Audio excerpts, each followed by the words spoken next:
توجہ رکھنا، میں ایک اور مثال پیش کرنے لگا ہوں، اللہ میں بات سمجھنے کی توفیق عطا فرمائے۔ ہمارا عقیدہ ہے اللہ کے نبی قبر میں زندہ ہے۔ بندہ پوچھتے دلیل کیا ہے؟ ہم نے کہا قرآن کریم میں ہے، لا تقولوا لمن يقتل في سبيل الله اموات، شہید کو مردہ نہ کہنا۔ اور یہ ہم نے نبی کی بات کی ہے، تم شہید کی بات کرتے ہو۔ میں نے کہا شہید چھوٹا ہے، نبی بڑا ہے۔ اگر اللہ قرآن میں بتا دیتے کہ نبی زندہ ہے، لوگ کہتے شہید کیسے زندہ؟ نبی تو بڑا ہوتا ہے۔ خدا نے شہید کی حیات بتا دی ہے، نبی کی خود سمجھ آئے کہ جب چھوٹا زندہ ہے تو بڑا بڑھ کے زندہ ہے۔ اب میں استدلال کرنے لگا، میرے دلائل پہ توجہ رکھنا۔ میں نے کہا خدا نے پہلے انبیاء کو کلمات دیے ہیں، ہمارے نبی کو جوامع الکلم دیے ہیں۔ کیا معنی؟ اللہ لفظ ایک دیتے ہیں، مسئلے کئی سمجھ آتے ہیں، ہر مسئلے کے لیے الگ لفظ نہیں دیتے، مسائل کئی ہوتے ہیں، لفظ ایک ہوتا ہے۔ ذرا توجہ رکھنا، اللہ نے قرآن کریم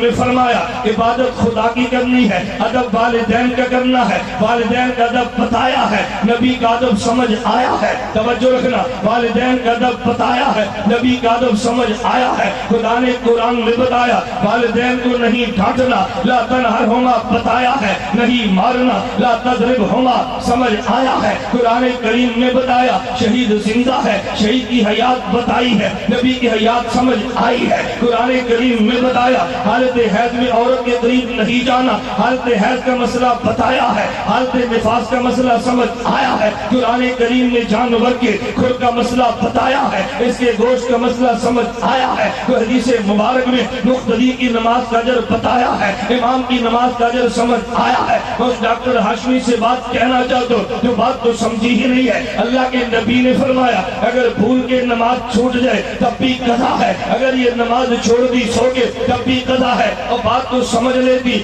بھئی بھول جائے تو معافیاں مل جاتی ہے، سو جائے تو معافی مل جاتی ہے۔ نماز کتنا اہم شریعت کا رکن ہے، بھول جانے سے بھی معاف نہیں ہے، جان بوجھ کر چھوڑے تو معاف کیسے ہے؟ یہ سو جانے سے معاف نہیں ہے، جان بوجھ کے چھوڑے تو معاف کیسے ہے؟ میرے نبی نے بھولنے کا مسئلہ بتایا ہے، میرے نبی نے سو جانے کا مسئلہ بتایا ہے، تو جان بوجھ کر چھوڑنے کا مسئلہ سمجھ آیا ہے۔